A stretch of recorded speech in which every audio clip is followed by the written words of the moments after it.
You have found peace before. You know you have, and you know it didn't stay. That's the part nobody talks about. Not the finding. Everyone talks about the finding, the quiet morning, the vacation, the season of life that finally slowed down enough to breathe. Nobody talks about what it feels like when it slips away again.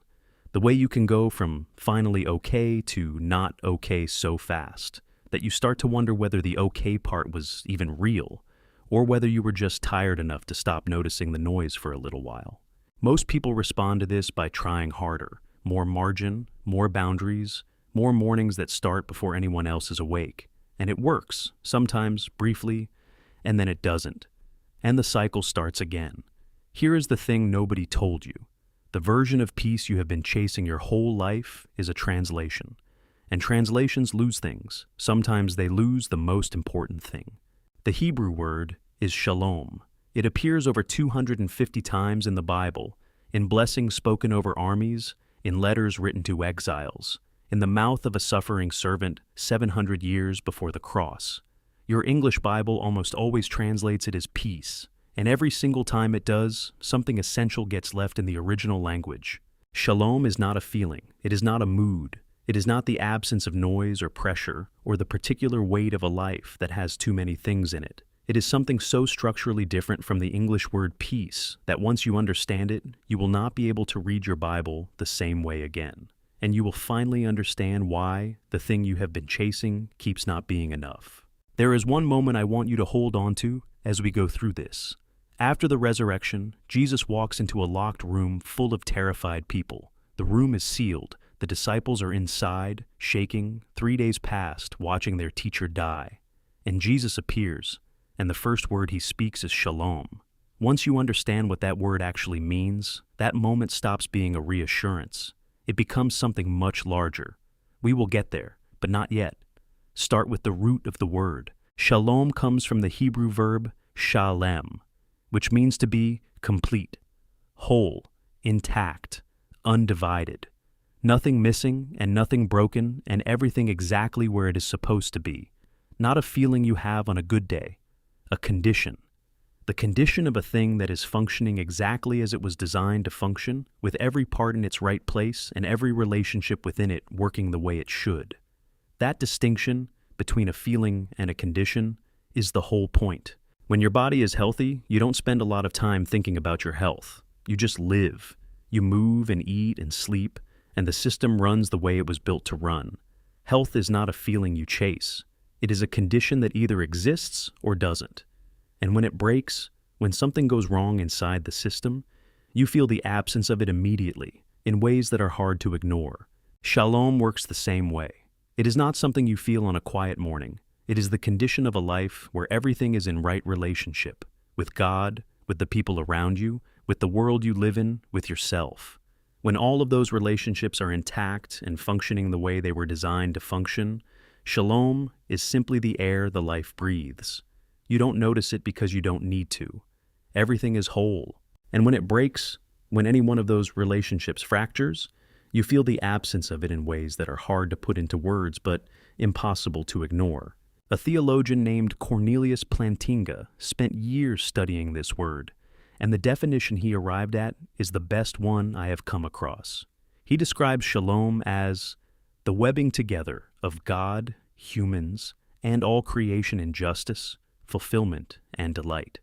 Every relationship in the system functioning as it was meant to. Every part of the created order in its right place. Nothing vandalized, nothing missing. That word, vandalized, is his word for sin. He calls sin the vandalism of shalom. Sit with that for a moment, because it does something to the way you read Genesis 3. Most people read the fall as a moral failure. Adam and Eve broke a rule, and God punished them for it. And that is true, as far as it goes. But what Plantinga's framing helps you see is that the moral failure is also a shalom fracture. In one moment, 4 relationships break simultaneously. The relationship between humanity and God, fractured. The relationship between Adam and Eve, fractured immediately. They start blaming each other before the conversation with God is even finished. The relationship between humanity and creation, fractured. The ground is cursed. The work becomes painful. The relationship between a human being and themselves, fractured, they are ashamed, they hide. 4 fractures, 1 moment, and the rest of the Bible is the story of what God does about them. Here's what most people miss about the word peace in your English Bible. Peace in English is defined almost entirely by absence, the absence of war, the absence of conflict, the absence of noise. It is a negative word. It tells you what is not there rather than what is. Shalom is a positive word. It tells you what is present. Wholeness is present. Completeness is present. The rightness of everything is present. Those are not the same thing, and the difference matters more than you might think. Consider the Aaronic blessing, the blessing God gave Moses to pass to Aaron and his sons, to be spoken over Israel every single day. You have probably heard it. The Lord bless you and keep you. The Lord make his face shine on you and be gracious to you. The Lord turn his face toward you and give you shalom. For generations, every morning, priests stood before the people of Israel and spoke those words. And the last word, the word the whole blessing builds toward, is shalom. Not may you feel calm today. Not may your life be free of difficulty. May you be whole. May every relationship in your life be functioning as it was designed. May the fracture be healed. May everything that is out of place be put back. That is what they were pronouncing over people, every single day. And now think about your own life for a moment. Think about the relationships that feel strained, the parts of yourself that feel disconnected, the gap between the way things are and the way you sense they were supposed to be. That gap has a name. The name is the absence of shalom, and the feeling you have been chasing, the peace that keeps slipping away, is your heart recognizing the gap and reaching towards something it was made for. Here is something worth noticing about the opening chapters of Genesis. The word shalom never appears in them, not once. In the entire account of creation, the light, the water, the land, the animals, the first 2 human beings placed in a garden designed specifically for them, the word is never used. And that absence is not an oversight. It is the point. Shalom doesn't need to be named when it is simply the condition of everything. You don't describe the air when everyone is breathing it. You don't name the wholeness when nothing is broken. The garden is shalom, the way a healthy body is health. Not because someone declared it, but because that is simply what it is. Every relationship intact, everything in its right place, God and humanity in the kind of closeness that doesn't require explanation. And then Genesis 3 happens, and shalom shatters, not slowly, not partially, but all at once in every direction. The relationship between humanity and God breaks first, and then immediately everything else follows. Adam blames Eve. Eve blames the serpent. The ground is cursed. Work becomes painful. The intimacy that existed between God and the people he made, the closeness that allowed them to walk together in the garden in the cool of the day, is replaced by hiding, by shame, by the specific loneliness of people who used to be known completely and now cannot bear to be seen. 4 fractures, 1 moment, and from that moment on, the word shalom begins to appear in the biblical text, because now it has to be named. Now it is something lost that has to be reached for, something broken that has to be restored, something absent that has to be declared over people who are living in the gap between the way things are and the way they were designed to be. The rest of the Bible is God refusing to leave it that way. There is a king whose name carries shalom inside it. Solomon, Shlomo in Hebrew, comes from the same root as shalom. His name means something like man of peace, or the one in whom peace dwells. And God tells his father David something remarkable. David cannot build the temple, the place where heaven and earth will meet, where the fracture between God and humanity will be temporarily bridged, because David is a man of war. He has blood on his hands. Shalom cannot be established through violence. It has to be built by someone whose very name carries it. So Solomon builds the temple. And the temple is a shalom structure, not just architecturally, but theologically. It is a place where the gap is closed, where God's presence comes to dwell among his people, where sacrifice is offered and forgiveness is enacted, and the fracture is temporarily, ritually, repeatedly repaired. Every sacrifice offered in that temple is a reaching toward shalom. Every prayer spoken in its courts is a reaching toward shalom. But even Solomon, even the man of peace, even the builder of the most elaborate shalom structure in human history, cannot hold it together. His kingdom fractures. The temple eventually burns. The people go into exile. And Shalom recedes again into something longed for rather than lived in. 700 years before the cross, a prophet named Isaiah writes something that should stop every reader cold. He is describing a figure, a suffering servant, someone whose identity Isaiah's original readers could not have fully understood, someone who would not arrive for centuries. And he writes, "The punishment that brought us shalom was upon him. By his wounds we are healed." Read that slowly. The punishment that brought us shalom, wholeness, completeness, the restoration of everything fractured, was upon him. Isaiah is describing someone who absorbs the fracture so that shalom can be rebuilt. Someone who is broken so that everything broken can be made whole. Someone whose suffering is not incidental to the restoration of shalom, but is actually the mechanism of it. He is writing this approximately 700 years before the crucifixion. He has no name for this person yet. He is simply following the logic of shalom forward. If the fracture is real, and it is, and if God is committed to restoring it, and He is, then something has to absorb the cost of the vandalism. Something has to be broken in order for everything broken to be fixed. Isaiah could see the shape of what was coming, even if he couldn't see the face. And then there is Jeremiah, writing not to a nation in its homeland, but to exiles. People carried off to Babylon, living in the city of the empire that destroyed everything they knew, trying to figure out how to be the people of God in a place that is not home. God speaks to them through Jeremiah and says something so counterintuitive it must have felt like a mistake when they first heard it. "Seek the shalom of the city where I have sent you into exile. Pray to the Lord on its behalf, for in its shalom you will find your shalom." Not, "Survive Babylon until you can get back to Jerusalem." Not, "Keep your shalom protected inside your community while you wait out the exile." Seek the shalom of the city, the whole city, the enemy city, the city that burned your temple and carried you away from everything you loved. Because shalom is not personal, it is not a private feeling you cultivate inside your own life while the world outside stays broken. It is communal, it is structural, it extends to places and systems and people far outside your own circle. Your wholeness is connected to the wholeness of the world around you. You cannot be fully whole while everything around you is fractured.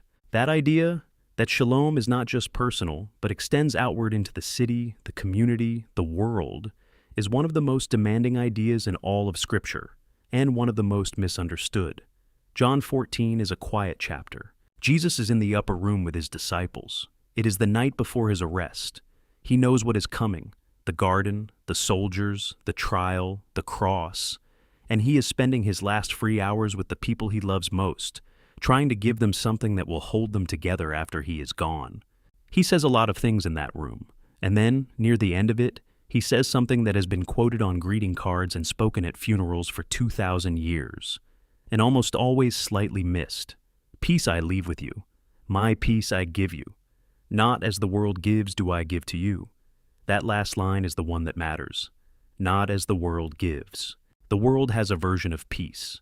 You know what it is because you have been chasing it your whole life. The absence of conflict, the quiet morning, the season of life with fewer complications. The world's peace is real in its way. It exists in small pockets and brief moments and carefully constructed circumstances. But it is fragile. It depends on conditions staying right. It disappears the moment something interrupts it. Jesus is saying, that is not what I am giving you. What he is giving them is shalom, the condition of everything being in its right place, the wholeness that does not depend on circumstances staying favorable, the peace that exists not because nothing is wrong, but because the fracture is being healed at a level deeper than circumstances can reach. Do not let your hearts be troubled. Do not be afraid. He says this the night before his arrest. He is not telling them that nothing bad is coming. He is telling them that what he is giving them, this shalom, this wholeness, is not contingent on what happens next. It does not require the circumstances to be okay. It exists underneath the circumstances at the level of the fracture itself, where the real restoration is happening. 3 days later, everything has happened. The arrest, the trial, the cross, the tomb. And now it is the evening of the first day of the week, and the disciples are in a locked room. The door sealed, 11 people trying to process the fact that the man they had given everything to follow had been publicly executed 3 days ago, and someone is now claiming the tomb is empty. The room is full of fear, the specific disorienting fear of people who do not know what is real anymore. And Jesus appears, no explanation of how, no dramatic entrance. He is simply there, in the room, present in a way that the locked door could not prevent. And before anyone can speak, before the shock has finished moving through the room, before a single question can be asked, he speaks first. One word: Shalom. Think about what that word carried into that room. Not calm down, not it's going to be okay, not even it's me, don't be afraid, although he says that too, a moment later. The first word. The word he chose to speak into a room full of broken, terrified, disoriented people who had watched him die and didn't know what was happening anymore. Shalom. And now you know what that word actually means. It is not a greeting. It is not a reassurance. It is a declaration. Everything that was fractured is being put back together. The vandalism that started in a garden, the 4 fractures, the broken relationships, the gap between the way things are and the way they were designed to be, is being undone, right now, in this room, in this moment. He shows them his hands and his side. The wounds are still there. He is not pretending the cross didn't happen. He is not offering them a version of wholeness that erases the pain or skips past the suffering. The shalom he is bringing into the room has been purchased through the fracture, the same way Isaiah described it 700 years earlier. The punishment that brought us shalom was upon him. The wounds are the proof that the restoration is real. And then he says it again. John records it twice in the same passage. Shalom to you. As the Father has sent me, I am sending you. He says it twice because once is not enough for what he is declaring. The wholeness is not just for the room. It is not just for the 11 people standing there with their shock and their questions. It is going out. It is being sent. The restoration of shalom that began in that upper room is moving outward, into the city, into the world, into every fractured relationship and broken system and vandalized corner of creation. This is what Paul is reaching for in Ephesians 2 when he writes something that is easy to read past if you are moving too fast. He himself is our peace. Not, he gives us peace. Not, he taught us how to find peace. He himself is our shalom. The wholeness is not something he distributes from a distance. It is something he embodies and carries with him and brings into every room he enters. Where he is, shalom is. Not as a feeling, but as a condition. Not as a mood, but as a reality. This is the end of the chase. The version of peace you have been looking for your entire life, the feeling, the quiet morning, the season of life with less noise, was a translation of the real thing, a faint echo of something your heart recognized without being able to name. You were not wrong to want it. You were made for it. Shalom is not a religious concept you have to talk yourself into wanting. It is the condition you were created to live in. The air the garden breathed, the thing the fracture took from you. And the person who walked through a locked door and spoke it into a room full of terrified people is the same person who is walking into whatever room you are in right now. He is still saying it. You have been chasing a feeling your whole life. A quiet morning that stays quiet. A season that finally slows down. A version of your life where enough things are in the right place that you can breathe without effort. And you have found it sometimes, briefly, in small pockets, and lost it again, the way you always do, and gone back to looking. Here is the first thing I want you to take from this. Peace is not a feeling you chase. It is a condition that is either present or broken. The version most people spend their lives looking for was always going to fall short. Not because peace isn't real, but because a feeling was never the real thing. Shalom is the real thing, and it is something completely different. Here is the second thing. The opposite of shalom is not war or noise or a life that is too full and too loud. It is fragmentation, things being out of place, relationships that are strained in ways you can't quite fix, the gap between the way things are and the deep, quiet sense that they were supposed to be different. That gap has a name, and it has an answer. And here is the last thing, the most important one.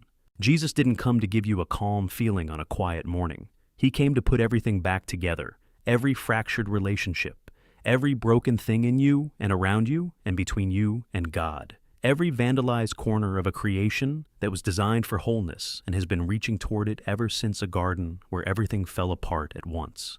That is what shalom means. That is what he walked into a locked room and declared with a single word to people who had run out of everything except fear. He is still walking into rooms. He is still saying it. You have been chasing a feeling. He is offering you something whole.